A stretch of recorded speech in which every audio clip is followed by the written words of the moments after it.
The time period from 1950 to 1975 was a monumental time in United States history. Each of the following events holds a special place to the people and our government. First, the Korean War proved that the U.S. was willing to contain communism in North Korea when they crossed the 38th parallel and invaded South Korea. Rosa Parks was the spark that ignited the civil rights campaign across the U.S.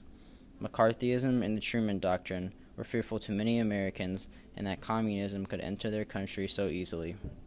Lyndon B. Johnson and John F. Kennedy were the two most well-known presidents during this time period.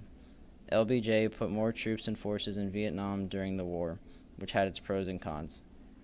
JFK promised to put a man on the moon before he was assassinated, which drove NASA to fulfill that promise.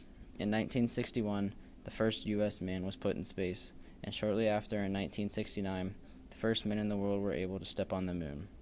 As Neil Armstrong said, "That's one small step for a man, one giant leap for mankind."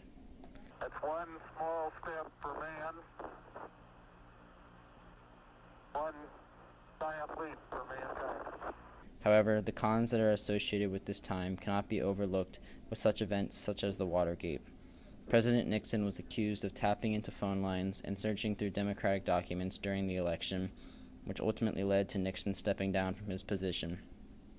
During the space race, the evolution of the Cold War and nuclear weapons evolved so much that major countries were on the brink of another world war.